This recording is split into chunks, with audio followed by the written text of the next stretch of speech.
Welcome to another episode of the Taiwanology podcast. This is your host, Kwangyin from Taiwan's CommonWealth magazine. In this episode, I'm very excited because we're joined by a true innovator from Taiwan, Chih-han Yu, Chih-han.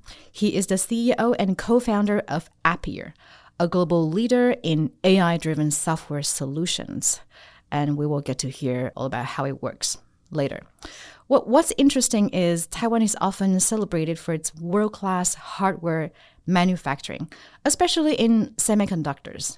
But Appier stands apart.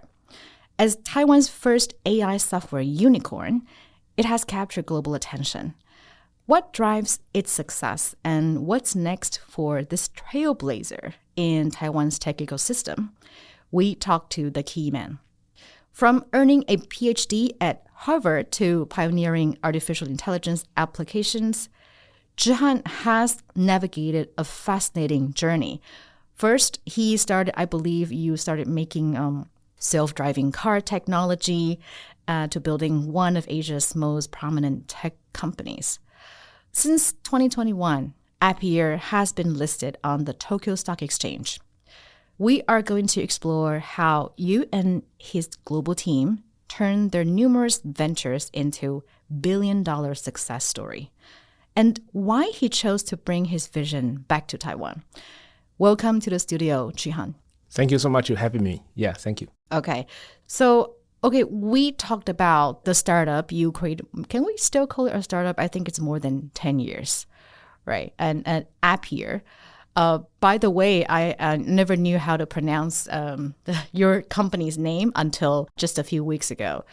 So can you first tell us, how did you decide on the name Appier? Sure. I think our start journey in Taiwan, in Asia, start around 2011, 2012.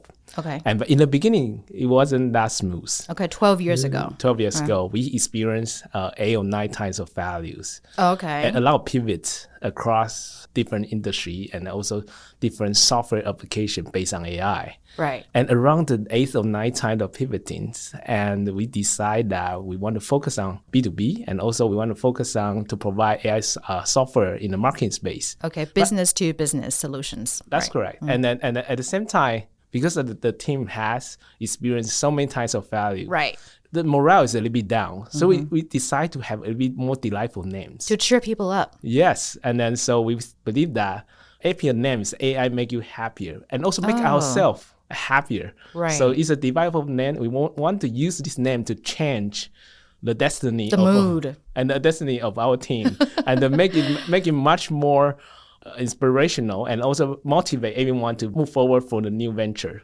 Okay. But fortunately, in the 10th times, and then our start journey and also start tryout start taking off. Right. And we have been scaling a company since then. Right. So it really worked. What's the most up-to-date valuation of Appier? We have been a little, we are trading on stock market, so have been up and down. We are around $1 billion US dollar. So I think we IPO around in 2021, and also has been very stable in terms of our growth as well as our company valuation. Right. So around $1 billion US dollar. Wow, so that's our most recent valuation. Congratulations. I think that's really remarkable. But before we delve into the startup journey, could you explain to a 15-year-old what Appier does? Of course. I think as some 15-year-old has certain knowledge about technology. So so I would assume so. Yeah. And Appier is a company that focuses on AI technology for digital marketing. We provide, digital marketing, right? Right. Provide software for marketers to do their job better. Okay. So in the modern world, and you are e-commerce marketer, you want to acquire very valuable customer to your website so that they can purchase many products and also stay in the website as long as possible. Right. So like Amazon and PC Home, they're all like, for example, they could be your customers. They could be our customers. But it's very important that the marketing budget is spent efficiently and target really low potential right audience. Right audience and potential loyal users, and then can be a lifelong customer for them. And so because there are so many millions of people around the world who are the best user for you, so Appier can provide the software and also user traits of the user behavior to predict the possibility of they become very loyal and long-term users. Right. And that's all based on the AI technology.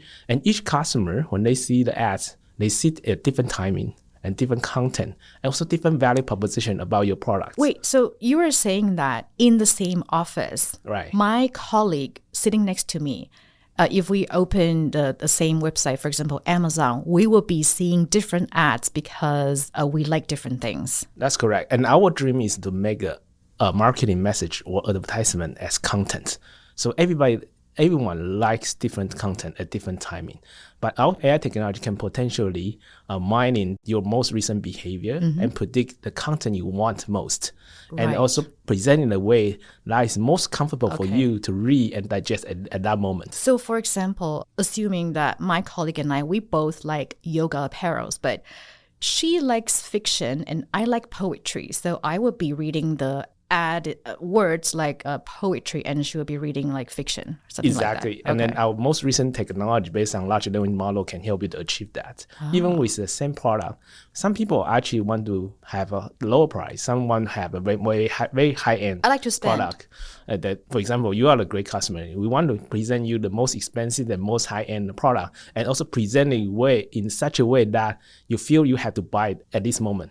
Right. So that's how AI can come to help. A large language model with AI prediction technology can predict the right timing, also present the product in the right way for you to feel most attractive to buy the product at this moment. I see. Okay. Can you name a few customers of yours?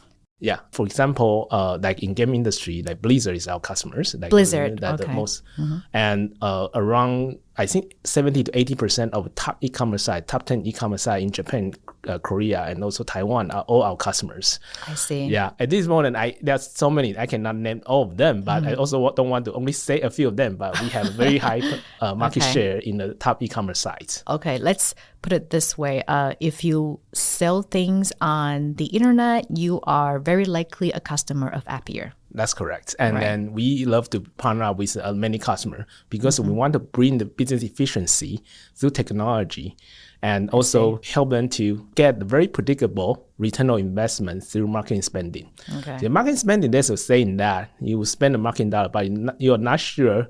I'm sure that half works and half doesn't work, but you are not sure which half works and which half doesn't work. Right. But we bring such a visibility, which part works and which part doesn't work. And also, whenever you spend a marketing dollar, how much return you can get. And through bring that visibility and also predictability to customers. So every dollar is well spent. That's right. That's good. So how did you go from a PhD from Harvard that started with a research in self-driving technology? How did you go from that to AI marketing expert? Yeah, maybe a bit story. So I actually was part of a self-driving car team around 2003, 2004. Okay. Then from 2005 to 2010, I was doing my PhD at Harvard in a subject called multi-agent.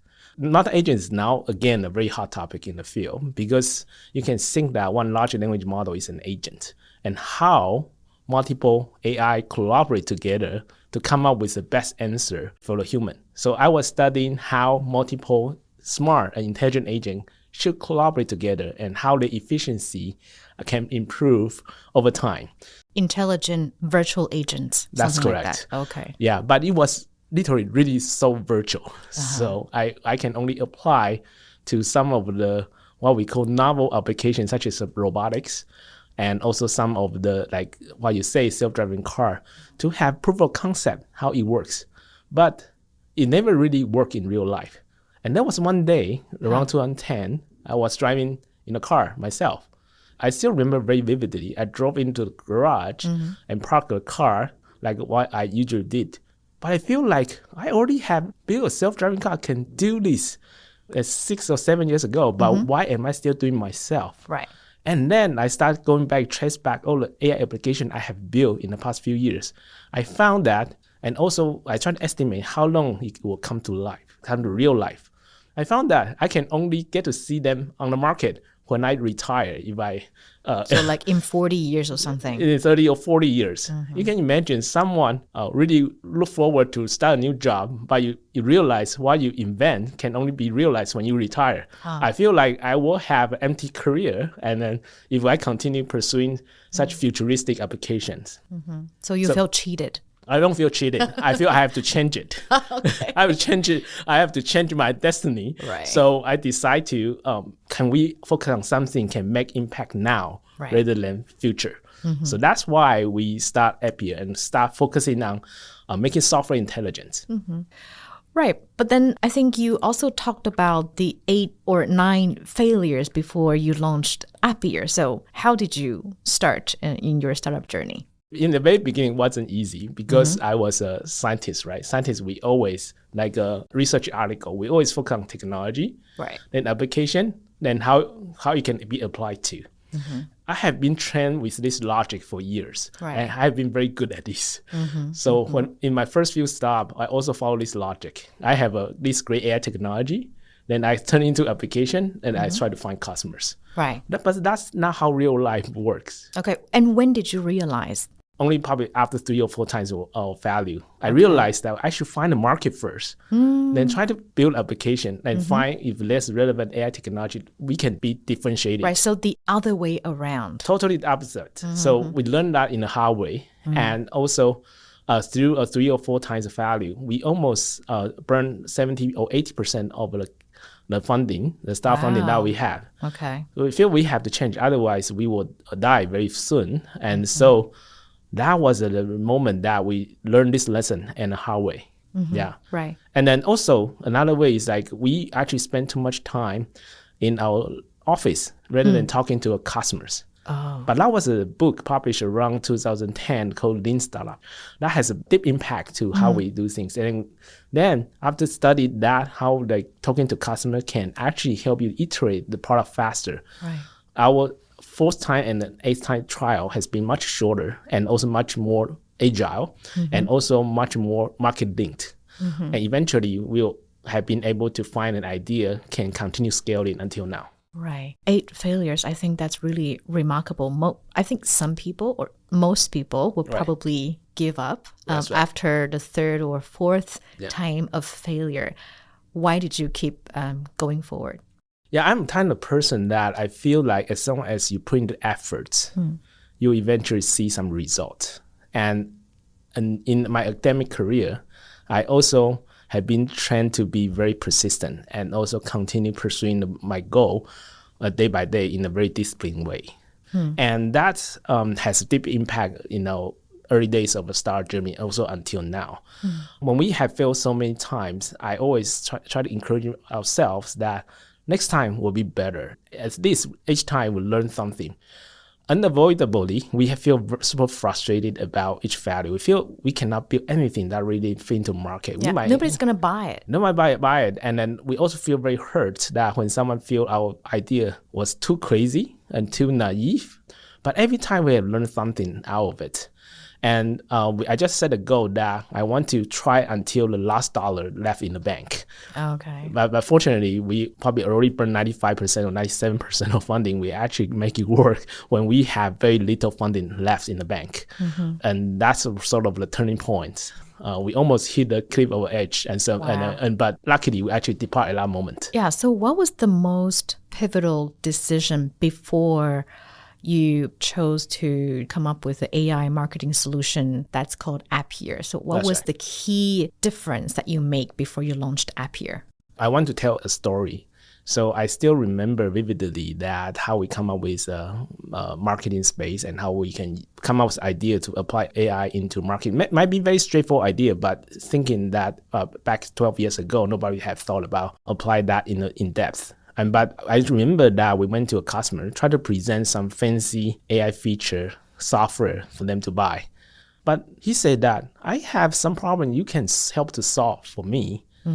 I have a game that is actually have a lot of user churns. But can you actually help me to build a recommendation engine inside the game and provide most relevant games in my network and direct them to my other games such that they will stay in my network as long as possible. So recommendation. The recommendation. Right. And we felt that idea was so simple. How come you want us to, we are the great scientists that can build so fancy software. How can you ask us to build this such recommendation? It's a piece of cake. Piece of cake for us. But they pay us $6,000 US dollars. So it turned out that piece of cake was exactly what he needed. Yeah, but $6,000 US dollars was actually 2 times than the previous 2 years of income that we have ever had. Okay. A lifesaver. A lifesaver. And then we almost went bankrupt during that time. So we had no choice but take that $6,000 US dollars and swallow our comments about this very piece of technology is so easy, and then spend 2 days and build something. It turned out that when we showed them about our 2-day efforts, they were super surprised about the performance. They were very happy. Extremely happy. Happier than any software we have ever built. Wow, because that's what they needed. We were very shocked. Like we spent so much time building a lot of fancy software, fancy algorithm, but turned out to be the 2 days, probably have 50% of our time efforts. Totally 1 day effort is actually worth more than anything we have built in the last 2 or 3 years. Wow. And then because of that moment, we found that maybe we can find our value in this value recommendation. Chain. Like this chain, bring the efficiency in the marketing. This might be something we can easily bring a lot of value to the markets. Through this small project, we not only earn $6,000 US dollars, but we also realize that whether we can play in this value chain. Yeah, that's so fascinating. So, nowadays when you talk about AI, everyone thinks they are an AI expert. They say they use AI every day. How come 12 years ago you started thinking about AI? Why did you see the vision in AI at the time? Maybe I can tell you a little bit about my academic history. I wasn't a great computer science student when I was undergrad. I was playing around, having fun in college and campus. Usually I try to low pass in each subject if I can. But until I study AI, I feel completely fascinated about technology. Why? Why you were so fascinated by it? My first application was a facial recognition system. Back in 2000, I built my first AI software was a facial recognition system. I feel that was so interesting. Computer can recognize people's face. It might feel so trivial nowadays, but imagine 25 years ago, computer can already recognize people's face. It's like magic, yeah. Yeah, with very high accuracy. I feel completely fascinated about that technology, and completely only want to study AI. I still remember during military, I served in military for almost 2 years. Whenever I was out exercise, I always bring some research paper in my back pocket. When people were chatting, I always try to read some research paper on the side. Okay, very nerdy. Super nerdy. You can imagine someone always playing around in the campus suddenly becomes super nerdy and super focused on AI. And since then, I feel I can only do AI for my life. You found your passion. I found a passion. No matter AI is hot or cold or irrelevant or relevant or super hot, I always want to continue pursuing my career in AI. That's the only thing I love and the only thing I want to devote my career to.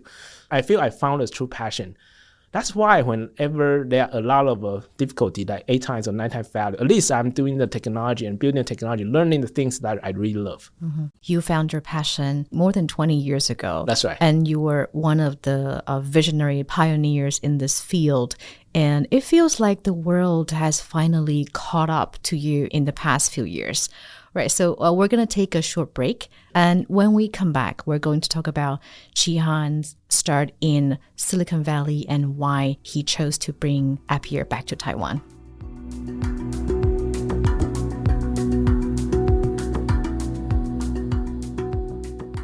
Welcome back to Taiwanology podcast. This is your host, Kwangyin.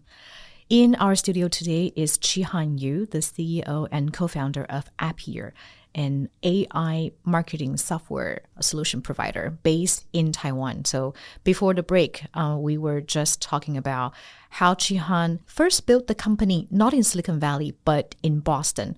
But my real question is, Appier started in the US, and why did you immediately decide to bring the company back to Taiwan? Initially, we built our team in US. But during that time, that's when the App Store and also app economy we start taking off. Which year was that when you built it in the Around US? 2011. Okay. And then 2011, that was the years that everybody has been focused on that. You can do software by shipping globally. So we somehow also have this notion, but we were too naive. We didn't know that the difference between B2B software and also B2C software. We just thought that we can actually build our company anywhere. And Taiwan is a place that is closest to our home. And we all It's home, right? It's home. And we, at the same time that, because AI was such a core area, not many people want to invest in AI. Nobody knew what AI was at the time. That's right. And then we feel like it will be a marathon. So we want to conserve our cash. So live at home will help us to conserve most cash. Because the US was too expensive to operate. Yeah. And then we just decide to live with our parents, eat with our parents, and also to save every single penny to make our company sustain as long as possible. That's how Bill Gates started, right? I mean, I'm not sure if he also used it, but at least we try to eat at home as much as possible. Okay. Right. Yeah. So, but people must have the question, because the e-commerce giants like Amazon, Google, tech giants, your customers, they're all in the US. Isn't it kind of difficult to get close to customers if you operate from Taiwan? It turned out to be that you can base out in the market, but still think globally and also operate globally. And also, after we moved back to Taiwan, we found that Asia Pacific region, if you use the total GDP divided by the number of qualified data scientists divided by GDP, is the lowest ratio across the globe. And that means that this is the richest region that by very shortage of data scientists and also data solutions. Oh. So we actually found our foothold, because in this area, in this region, a lot of business still want to optimize the decision making and also want to use data for decision making. So what you're saying is you decided that Asia Pacific had a lot of potential to employ more data in its marketing solutions. That's right. And if we can help our customer to overcome the challenges of utilizing the data, we can actually potentially unleash the most value for our customers. Right. And we only found out that afterward, because we were like nerdy scientists. We didn't know too much about market research. Well, after we come back to Asia, we found that people were not so focused on data-driven decision or AI-based solution at all. Why? Why was that? Because it's a place that the data science education, I mean, back then, 15 years ago, was very behind the US and Europe. Okay. But we know that this is the future. This is how business should be operated. And so we decided to build our foothold in Asia and also start expanding globally from Asia Pacific region. Asia Pacific regions. Okay, I see. And Taiwan is also a very interesting place. It didn't seem natural because people always think of Taiwan, when they mention Taiwan, especially nowadays, they think of Taiwan. We talk about chip manufacturing, semiconductors, and TSMC. It seems that Taiwan has a lot of expertise in hardware manufacturing, and Taiwan was never known as a place that really devotes a lot of resources in software engineering. I think even one of the Google co-founders said that in one of the lectures. Right, so that software in Taiwan is not really a focus. So how did it feel to start a software company in Taiwan? Did you feel lonely? Certainly, the startup journey is always lonely. So no matter where you start. Okay, right. But actually, sometimes startup founder is to turn disadvantage to advantage. Okay. Because we haven't had a great software company for so long, but we still have a lot of great software talents, right? Oh. When we came back to Taiwan, we actually found a lot of great talent. Their original career path was to join a hardware company in the IT department.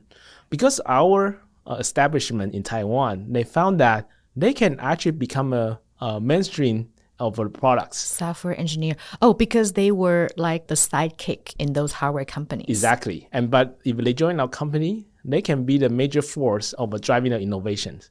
They found they haven't. They found their career path.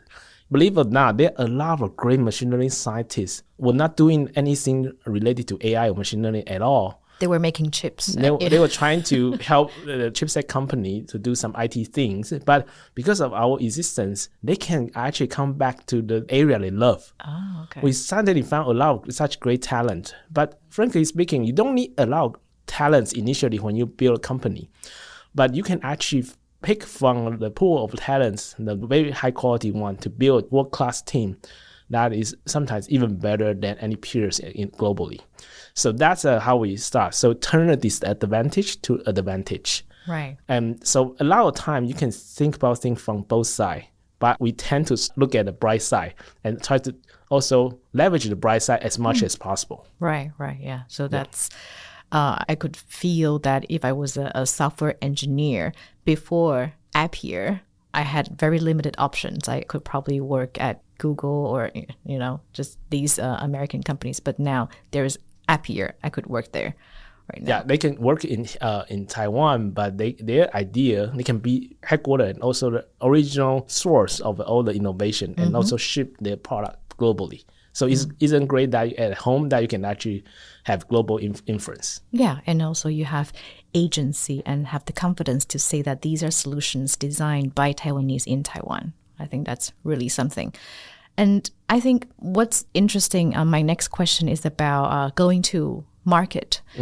So what happened 3 years ago is that Appier was listed on the Tokyo Stock Exchange. That was in 2021. During COVID. So that's correct. Yeah, that was a huge milestone, I should say.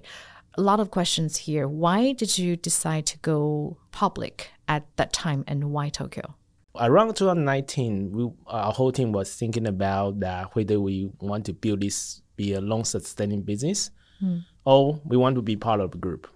So by the time 2019, was Appier already profitable? No, we were not profitable, but we were growing very fast. Okay. We have have a few years, actually since the inception and or the ninth idea until now, we have been growing very fast every year. At that time, we were thinking that whether we want to continue building this company for tens of years or we want to join a big group. But turned out that among co-founders, we have a very solid consensus that we want to continue building this company. So we still think that building Appier into a global franchise and also become a global software company, have a global presence, still our dream. And we want to continue for a very long run. So in other words, instead of joining Google, you want to become the next Google. I'm not saying joining Google. That was an example. That was just an example. And then just we want to decide, but at least we want to continue building our career. And so down the road, being an independent and long-sustaining business, going to become a public company is the best path forward. So then you become financially independent, and so because that you can access to the market. And for us, because once we have decided to go public, then we want to decide a market that's most suitable for us. Right. As scientists, we actually list out the important factors of choosing the pros and cons of each stock market. So we compare Taiwan, US, Hong Kong, and Japan with the factor that whether going public here can positively influence our business, and second, whether there are sufficient comparable or similar companies here, and how is ecosystem like whether it's a sufficient analyst and also fund manager invest in these sectors. It turned out that Taiwan, of course, we made a decision back in 2019. The current situation might be different. Taiwan is the closest to our home, but we have such a great hardware industry. Everybody come to Taiwan to invest in hardware. But in Tokyo, it actually checked all the marks. In US, also quite great, but we didn't have business there, so it doesn't fit our first criteria. But Japan at the time was already a very important market for That's correct. Appier. Yes, okay. It was one of the most important market for us. We have the second largest employee base in Japan. Okay. That's why we decided to choose to get this in Tokyo Stock Exchange. So that made sense, and that didn't sound like a very hard decision to make. It was pretty natural. If you put it that in a very analytical and also very objective way, it wasn't that hard. Okay. It's like choosing a spouse. Okay, these 4 people, pros and cons. Okay, I decide to marry this guy. and then you have score for each part. Yes, and happily ever after. Yes. That's right. Okay. But this sounds like a very profitable decision for Appier ever since. after get listed in the Tokyo Stock Exchange, within 3 years, we have grown 3.5 times in terms of revenue. We also, as a loss company, become a profitable company. So I think going public has made Appier become a better company. So wow. Okay. Well, congratulations again. I don't think a lot of companies can say that about themselves. So, right. Congrats. But we are still learning from market as we continue operate as a good public company while driving innovation, I think, and balance a short and long-term goals. Right. What are the challenges involved becoming a listed company? I can only speak for a company that is in Tokyo Stock Exchange or maybe like other major stock exchange. So being one, you have to establish the compliance systems. I think that's very important. And secondly, you have to provide forecasts and also provide the guidance to investors about how are you going to execute across the years. And this part requires a lot of discipline and also a lot of execution excellence, and also a lot of teamwork and analysis and understanding about market and customer base, as well as understanding the nature of a business in depth in order to provide very accurate forecasts. And Tokyo Stock Exchange also follow quarterly system. So you have to report quarterly about your earnings, about revenues, and at the same time provide the guidance for the future. So this part has been for an unlisted company. To be an unlisted company, you have to master such skill. And at the same time, since you become a public company, you have to respond to public. So there are many different public investors. Sometimes a professional fund, some retail investors, and how to manage that well is also important. So they will ask you all kinds of questions. Yes, and also all kinds of questions. Some you can answer, and some you can answer to a certain extent. Sometimes you can answer fully. So we have to, what we call that, to really be communicative and also be transparent to the market. Okay, so that sounds like a great challenge. That's correct. Overall. So, okay, coming back to the software industry situation in Taiwan. So you mentioned that Taiwan actually has an abundance of software engineers. And what do you think are the unique advantage that Taiwan has if there are other software entrepreneurs who want to start something here? I think Taiwan actually has some advantages at the culture aspect as well. In addition to hard skill that I just mentioned about, there are a lot of great software engineers. Taiwanese people are naturally quite welcoming to foreigners. That makes it a very good culture of building a company. We're open-minded. We're open-minded. We like people from everywhere. Oh, we can be friends with everyone. That's right. So if you build a talent or a team of talents that is collaborating with global talents, Taiwan is actually a very friendly employee base or talent base that can help you to connect to many people from many different countries. I have actually received a lot of positive message from our foreign colleagues from different parts of the world that I feel like whenever they communicate with our Taiwanese colleagues, although the English might not be perfect, but they always feel very warm and also always feel very supportive. So this is our cultural aspect that make Taiwan a great place to operate a platform or software platform globally. Okay, so how many global bases does Appier have? We currently have 17 or 18 bases across the globe. Okay, that's a lot. In many cities. So how many nationalities work at Appier? I have lost count. I believe that more than 22, maybe it's still counting. So I believe that it's quite a high numbers. Wow. I think we can safely say that Appier is probably one of the most international Taiwanese companies, I would say, in terms of worker. Probably, if you go into an Appier meeting room, very likely people speak English in that room. That very likely, very high percentage, because there are always some global team or people from different countries involved in the discussion. Right, yeah. So I would like to join one of those meetings. It sounds very fascinating.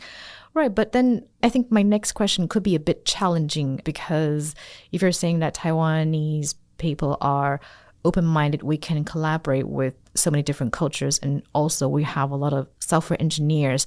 How come we don't see many software companies from Taiwan that are as successful or high profile as Appier?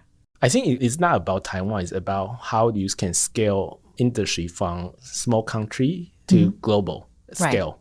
Because if you are in a small country, you have a smaller markets. Right. And that group of people or that group of population might not represent the global preference of the things you built or the software platform you provide or the feature you should prioritize. And so in order to succeed from a small country to scale globally, all the talent had to be based locally but think globally. That's really hard. Yeah, and I always tell our colleague that you are a global talent but just happen to base in Taiwan. And your customer and your decision making should be prioritized against the global opportunity rather than what you have seen on the street in Taiwan. Right. So, but this is very counterintuitive way for most of people. It requires intentional efforts for you to always think about global colleagues and global markets. But it's also a great training bed for a lot of people who, as a young talents, you want to be at home, but you want to do global business. Once you can master such a skill, you can pretty much do everything everywhere. You can base in any island, but do global business. Right. I think that requires a level of imagination. Imagination and also the obsess about the knowledge in the market that you are operating remotely with. Yeah. And I think you have really done that quite successfully, because coming from an island, I think it's almost like you are a fish in a small pond, but you have to think about what it's like to live in a big ocean. So I think it's really requires some imagination. And okay, so looking ahead into the future, Chih-han, what's your vision for Appier going forward in the next decade? For us, we always have day one spirits. We still feel like it's the day one of how when we start a company. We still have a lot of possibility. Every day we have to try to be the best day and the best execution and every best idea and every aspect that we do. So that's has not changed for last more than 10 years. And going forward, we want Appier to become a real global company that in every corner of the world that the user and customer can always enjoy the efficiency of AI provided by us. And whenever they think about AI software in marketing space, they can first think about us. So that requires that we build a very best product as well as the best operation that can distribute globally. So currently, we are still not in many markets yet, and we want to continue to expand globally in those markets. And secondly, especially in AI innovation, we are in an exponential period. Especially AI can now have a lot of capability in terms of generation and also imagination. How can that influence and also benefit the marketing decision making and also marketing process?